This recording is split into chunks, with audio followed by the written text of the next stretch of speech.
दोस्तों नमस्कार।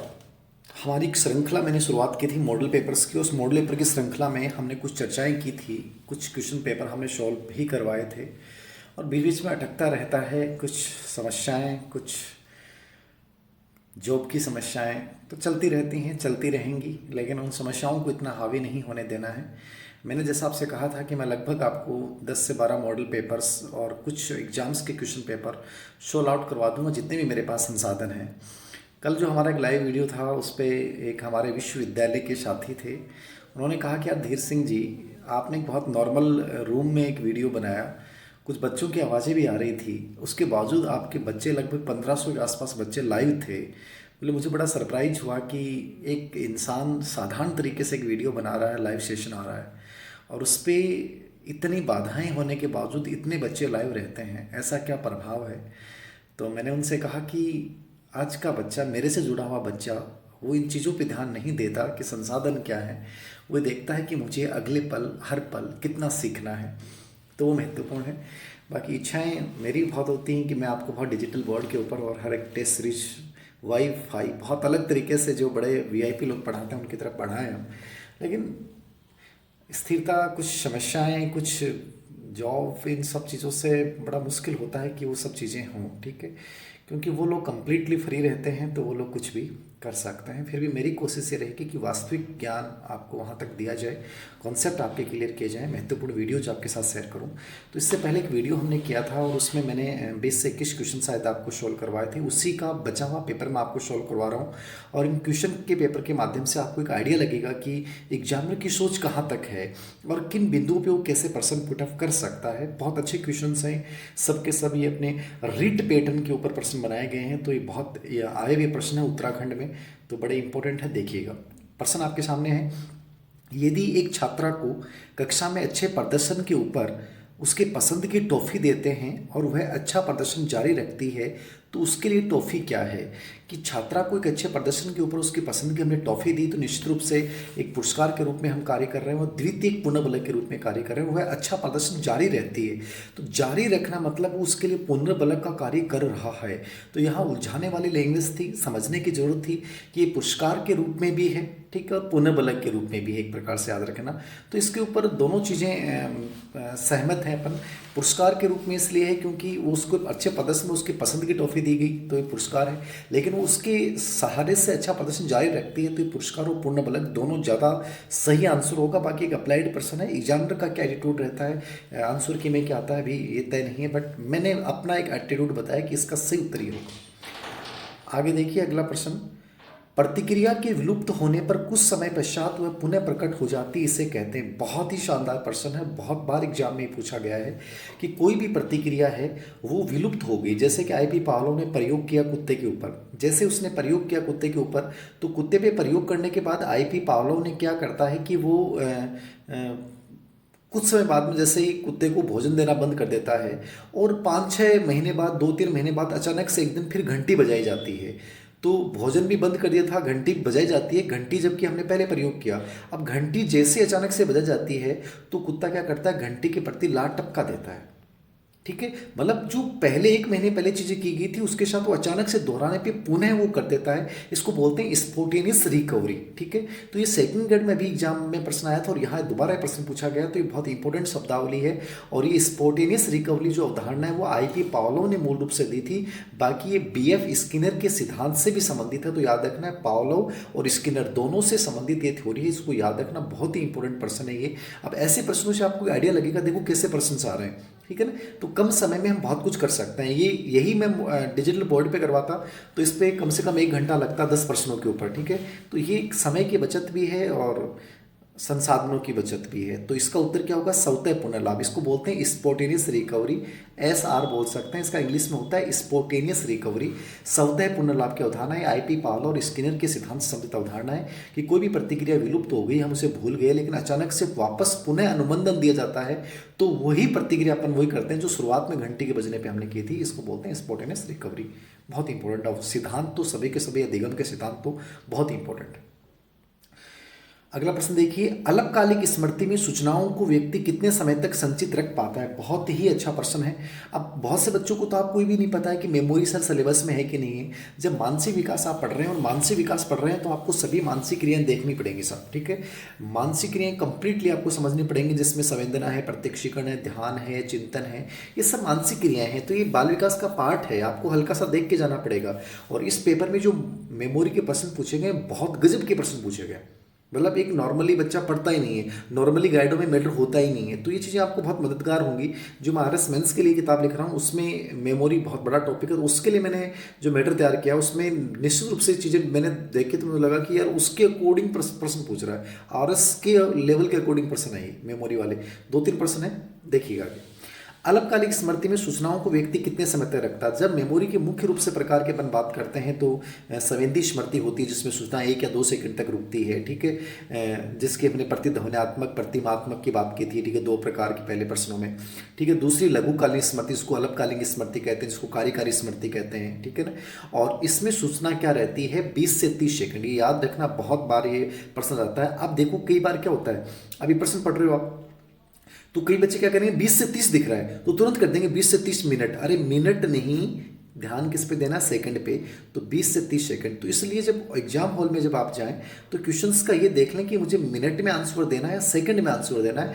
एक छोटी सी गलती हमें एग्जाम से बाहर कर देती है। बहुत सारे बच्चे मुझे मिलते हैं, सर मैं पॉइंट से रह गए। तो पॉइंट से रहने वाली गलतियां हम खुद से होती हैं। हर चीज़ हमें पढ़ ली है, लेकिन उस पढ़ने को एग्जाम में कैसे बेहतर रूप से आप परिणाम में बदल पाएंगे, इसके लिए आपको बड़े कॉन्फिडेंस से उत्तर देना होता है। तो इस चीज़ को याद रखना है। तो लघुकालीन स्मृति में 20 से 30 सेकंड तक जो सूचनाएं जो है स्मृति चिन्ह के रूप में हमारे मस्तिष्क में विद्यमान रहती है। बहुत अच्छा प्रश्न है। और तीसरी लॉन्ग टर्म मेमोरी होती है, जिसमें कम से कम 20 से 30 सेकंड और लंबे समय की कोई गारंटी नहीं है। तो वो भी बहुत इंपॉर्टेंट मेमोरी होती है, दीर्घकालीन स्मृति। तो इस मेमोरी वाले टॉपिक को आपको देख के जाना है। आगे देखिए, एबिंगहॉस के विषमण विक्र से विदित होता है कि विषमण अधिकतम होता है। ये RS मेंस में आया हुआ प्रश्न है कि एबिंगहॉस का विषमण वक्र क्या है। तो एबिंगहॉस ने क्या दिया था अपनी पुस्तक और मेमोरी में, स्मृति का सबसे पहले व्यवस्थित अध्ययन किया और विस्मृति का इन्होंने विषमण वक्र दिया। और इसमें उन्होंने बहुत अच्छी बात बताई थी। और विषमण वक्र में उन्होंने तुरंत बताया था कि जब हम कोई भी चीज़ पढ़ते हैं तो पढ़ने के 20 सेकंड बाद में जो है आप 55.8% तक चीज़ें भूल जाते हो, ठीक है ना।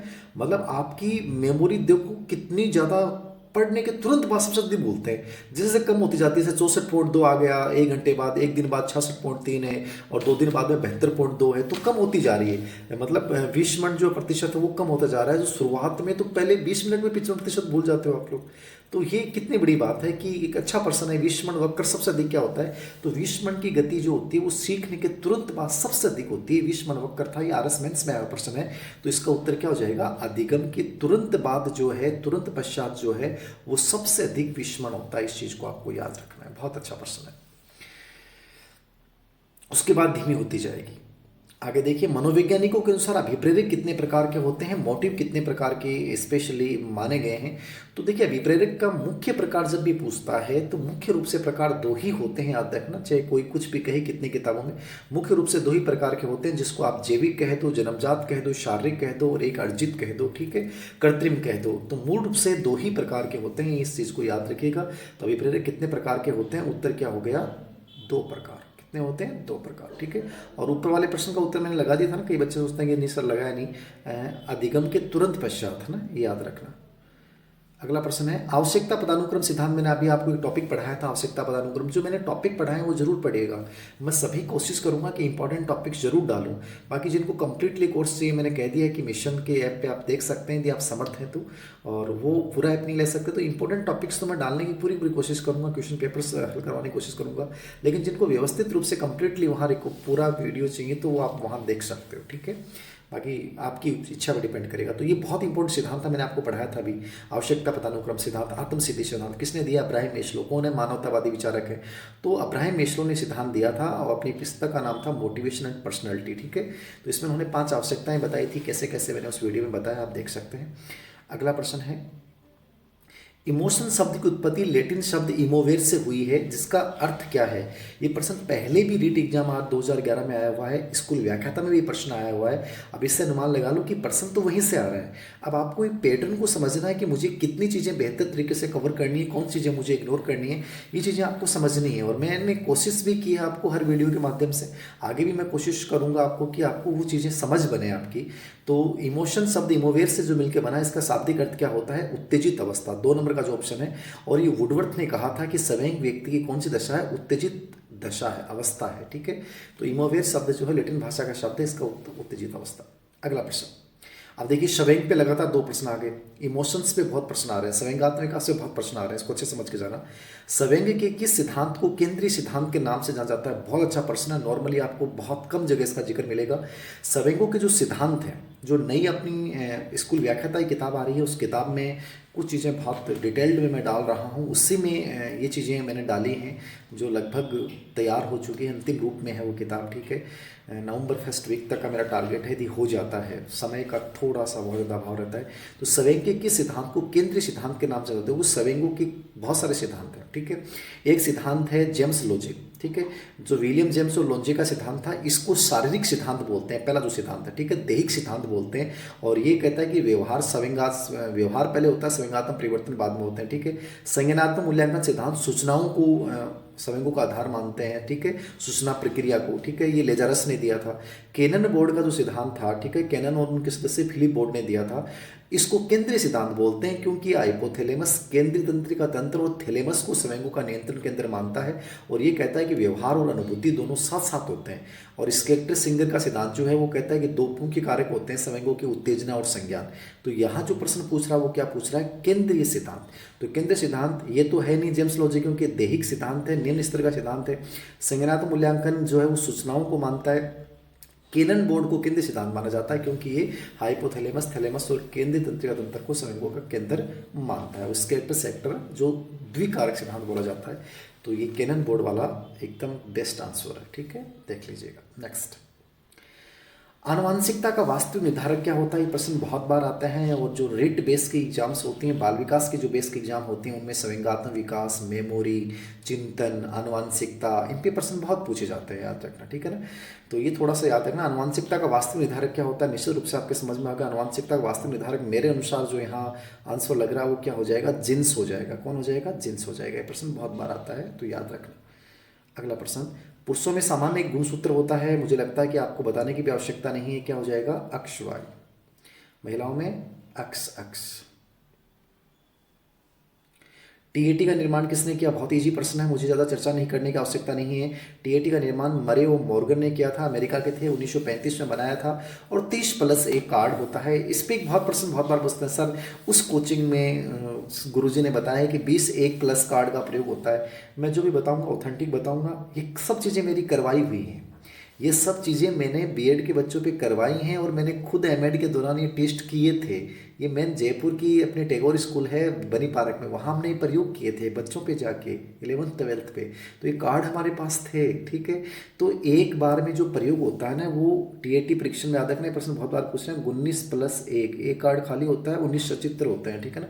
तो एक बार में जो प्रयोज्य भी प्रयोग होता है 19+1 होता है। जितनी भी टेक्स्ट किताबें होती हैं उनमें यही उल्लेख मिलता है। कोई 21 बता रहा है, वो क्यों बता रहा है, मुझे इसका आधार पता नहीं है। ये 19+1 हमने किए हैं, और निश्चित रूप से 19+1। तो टीएटी का निर्माण मरे और मॉर्गन 1935 में किया था। एक बार में 19+1 कार्ड, बाकी वैसे 30+1 कार्ड होता है। संवेदनाओं को सार्थक रूप देने को कहा जाता है प्रतिमा, अधिगम, प्रत्यक्षीकरण। क्या होगा, तो संवेदना जब अपना अर्थ ग्रहण कर लेगी, क्योंकि संवेदना में जो ज्ञान होता है वो अर्थ रहित ज्ञान प्राप्त होता है। जो मैंने किताब में अपनी अवनी मनोविज्ञान है उसकी टेबल देखोगे आप, टेबल में पता चलेगा अर्थ रहित ज्ञान प्रत्यक्ष संवेदना है, और अर्थयुक्त ज्ञान प्रत्यक्षीकरण है। संवेदना जब मूल ग्रहण कर लेगी, कोई आवाज़ आई, आपको पता नहीं कि आवाज़ कहाँ से किसकी आ रही है, संवेदना है, बस आवाज़ आई। लेकिन जब आपको ये पता चल गया कि आवाज़ तो मम्मी की है, पापा की है, तो वो क्या बन जाएगी, प्रत्यक्षीकरण बन जाएगी, याद रखना। तो संवेदनाओं को सार्थक रूप देना क्या कहलाता है, प्रत्यक्षीकरण। तो यहाँ उत्तर क्या हो जाएगा, प्रत्यक्षीकरण, ठीक है, याद रखना इस चीज को, बहुत अच्छी प्रश्न है। अगला सिद्धांत देखिए, बुद्धि का बहुकारक सिद्धांत किसने प्रतिपादित किया, पहले ही मैं चर्चा कर चुका हूँ, यहाँ मैं चर्चा ही नहीं करूंगा, आपको सबको पता है उत्तर क्या हो जाएगा, थॉर्नडाइक हो जाएगा, ठीक है। इसको असत्तात्मक सिद्धांत, इसको बहुकारक सिद्धांत, मल्टी फैक्टर थ्योरी, इसको परमाणुवादी सिद्धांत, बालू के टीले का सिद्धांत, इसके बहुत सारे नाम हैं, याद रखना। और बहुत अच्छा सिद्धांत माना जाता है, ये बुद्धि में आता है। बुद्धि टॉपिक में मैं कोशिश करूंगा समझाने की, आपको कंप्लीटली समझा दूंगा। आगे देखिए, ये हो गया थॉर्नडाइक, ठीक है।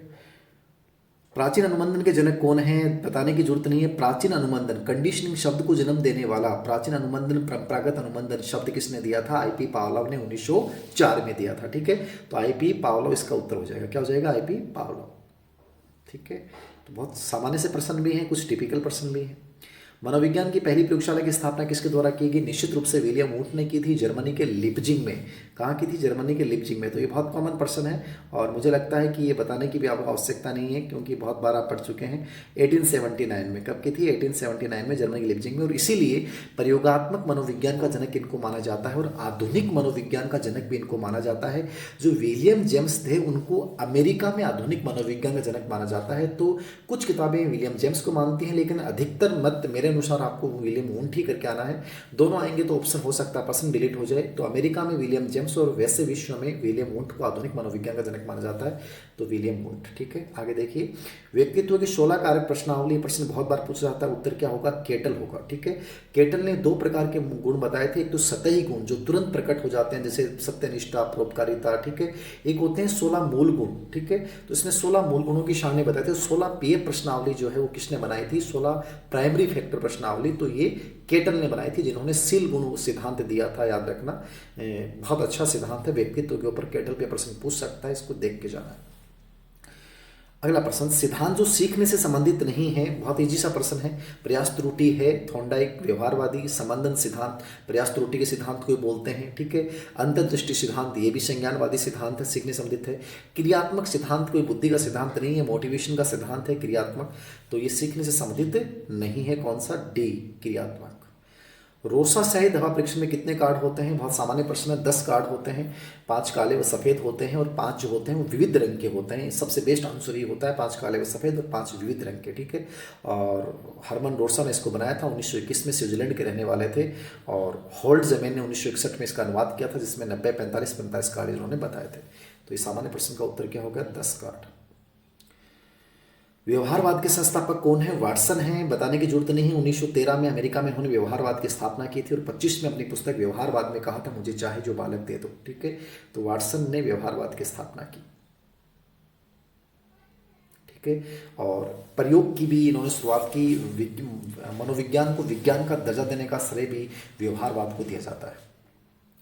व्यक्तित्व को परिभाषित किया जाता है, ये प्रश्न पहले भी चर्चा कर चुका हूँ। व्यक्तित्व को बहुआयामी पक्ष है, चाहे मनोवैज्ञानिक कारक हैं, दैहिक कारक, शारीरिक कारक हैं, सामाजिक कारक हैं, संवेगात्मक कारक हैं, इन सब कारक का मिश्रण माना जाता है। इसलिए उत्तर क्या हो जाएगा यहाँ पे? उपरोक्त सभी। तो ये ऐसे प्रश्नों का अभ्यास करने से आपको आइडिया लगेगा कि वर्तमान में 2020 में कैसे प्रश्न आ रहे हैं। और बहुत सारे लोग पुराने पेपर हल करवा रहे हैं, मैं आपको नए पेपर और जो लास्ट में 5 मॉडल पेपर हल करवाऊंगा, वो याद रखना, वो आपको एकदम को धार दे देंगे, याद रखना, बिलीव रखना मेरे पे। ऑब्जेक्टिव किताब जरूर देखना, ऑब्जेक्टिव किताब पूरी एनसीईआरटी बेस है, उसके जो विशेष तथ्य कथन है वो जरूर देखिएगा। ऑब्जेक्टिव किताब जरूर लेनी है, उसको एक बार जरूर निकालना है, आपको बहुत फायदा होगा उसको। कौन सा मनोविज्ञान के मनोगति की उपागम, बहुत बार प्रश्न आता है। मनोगति के शब्द जहाँ भी आ जाए वहाँ याद रखना, साइको डोमिनो एक प्रकार से है, ठीक है ना। मोटर, साइकोमोटर एक प्रकार से याद रखना है कि ये सिगमंड फ्राइड का प्रकार है। सिगमंड फ्राइड ने मैंने कंप्लीटली पढ़ा दिया है, तो ये चर्चा दिमाग में आनी नहीं चाहिए। सिगमंड फ्राइड, ठीक है। मनोगति को पढ़ो। स्मृति की प्राथमिक प्रक्रिया, आप देखिए समझिए, प्रश्न बहुत कम बच्चों को पता होगा। मेमोरी की प्राथमिक प्रक्रिया, अभी मैंने आरएस मेंस में जो कॉलेज एजुकेशन का एक यूट्यूब चैनल है, और अभी हम एक यूट्यूब चैनल पे और पे मैं काम करूँगा सुधा के नाम से, कॉलेज एजुकेशन में। तो पहले वहाँ मैंने जो काम किया था, उसमें जो मैंने कंप्लीटली वीडियो रिकॉर्ड करवाए थे वो भी आए नहीं है, ठीक है। तो वहाँ मैंने आरएस मेंस के बच्चों को निःशुल्क रूप से पढ़ाया था, सभी को निःशुल्क रूप से पढ़ाया था मैंने वहाँ पे, गवर्नमेंट की योजना के तहत। तो वहाँ मैंने ये टॉपिक पढ़ाया था और वहाँ कंप्लीटली मेमोरी को बहुत अच्छे समझा। वो वीडियो मेरे को मिल गया है तो मैं डाउनलोड करूँगा। तो स्मृति भी बहुत डिटेल में आरएस मेंस से प्रश्न आता है, वहीं से प्रश्न उठाए, देखो कितने गजब का प्रश्न है। स्मृति की प्राथमिक प्रक्रिया क्या है? तो प्राथमिक प्रक्रिया हमेशा याद रखना, मेमोरी की इनकोडिंग होती है, संकेत। कोई भी चीज़ को आप प्रत्यक्षीकरण करोगे, कोई भी चीज़ को पढ़ोगे, तो उसको कूट संकेतों के रूप में आप मेमोरी में स्मृति चिन्ह बनाओगे। तो पहली प्रोसेस जो होती है ना, हमेशा याद रखना, कूट संकेतन होती है। कूट संकेतन होने के पश्चात उसका संचयन करते हो, और संचयन करने के बाद उसको वापस रिवाइज मतलब याद करते हो कि जो मैंने संचय किया वो सही है कि याद नहीं है। ठीक है, तो ये तीन मुख्य प्रक्रिया होती हैं, कूट संकेतन, संचयन और पुनः प्राप्ति। तो एक नंबर पे क्या होती है, कूट संकेतन होती है। तो उत्तर क्या हो गया, बी। क्या हो गया, बी। बहुत इंपॉर्टेंट प्रश्न। मास्टर ग्रंथि किसको कहते हैं, बताने की आवश्यकता नहीं है, किसका हो जाएगा, पीयूष ग्रंथि हो जाएगा। सभी ग्रंथियों का नियंत्रण केंद्र मास्टर ग्रंथि। तो अंतःस्रावी ग्रंथियों वाला जो पार्ट है व्यक्तित्व में, मैंने किताब में भी डाल रखा है, ये भी आप हल्का सा देख के जाना, इस पर प्रश्न पूछ लेता है।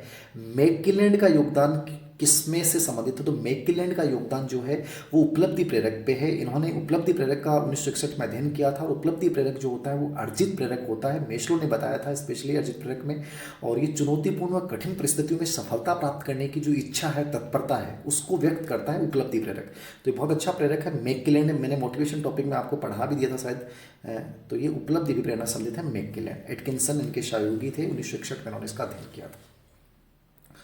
अगला प्रश्न है, कौन सा सही क्रम में, अभी जो प्रश्न बताया था मैंने वही चीज़ आगे देख लो, कितना गजब का प्रश्न है, मेमोरी पे कितने गजब का प्रश्न है कि मेमोरी की जो सही प्रक्रिया है, तो आप देखते समझ में आ जाएगा कौन सी सही प्रक्रिया होगी। सबसे पहले क्या होगा, कूट संकेतन, फिर होगा संचयन और फिर पुनः प्राप्ति।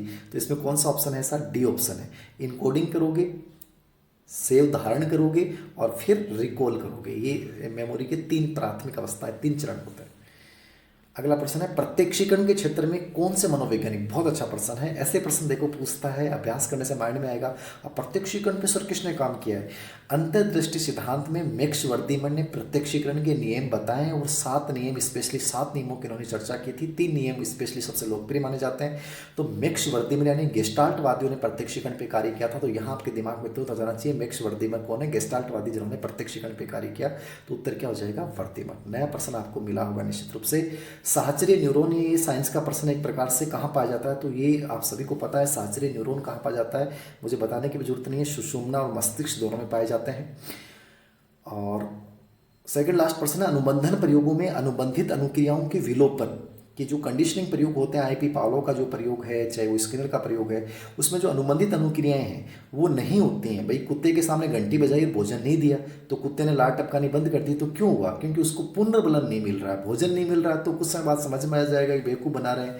तो वो क्या हो गया, पुनर्बलन की अनुपस्थिति की वजह से ऐसा होता है। तो पुनर्बलन की अनुपस्थिति की वजह से अनुक्रियाओं का विलोपन, तो विलोपन का कारण क्या होता है, पुनर्बलन का अभाव होना। अंतिम प्रश्न है, शरीर के आंतरिक वातावरण को नियंत्रित रखने का दायित्व किस पे होता है, तो इसका उत्तर क्या होगा, तो इसका उत्तर होगा थैलेमस, अंतःस्रावी ग्रंथि, बहिस्रावी ग्रंथि, हाइपोथैलेमस। साइंस के बच्चे ज़्यादा बता पाएंगे, मेरे अनुसार इसका उत्तर हाइपोथैलेमस होना चाहिए। इसका मैं अनुमानित ही बता रहा हूँ, मेरे अनुसार साधारण शरीर की क्रियाओं पर नियंत्रण हाइपोथैलेमस करती है, और अंतःस्रावी ग्रंथि भी करती है। तो इसमें थोड़ा सा मुझे डाउट लग रहा है, हाइपोथैलेमस और अंतःस्रावी ग्रंथि, शायद हाइपोथैलेमस। ठीक है, मेरे अकॉर्डिंग अनुमान बताएं, अंतःस्रावी ग्रंथि भी हो सकती है। ठीक है, थैंक यू, आपको अच्छे प्रश्न मिले होंगे, एक नई चीज़ें देखने को सुनने को मिली होंगी। ऐसे ही बहुत सारे क्वेश्चंस पेपर के साथ आपके बीच उपस्थित होता रहूँगा। ठीक है, लगे रहें बिना किसी तनाव के। कोई क्या कह रहा है, कोई क्या सुन रहा है, उससे फ़र्क नहीं पड़ना चाहिए, बस मुझे करना है। Thank you very much.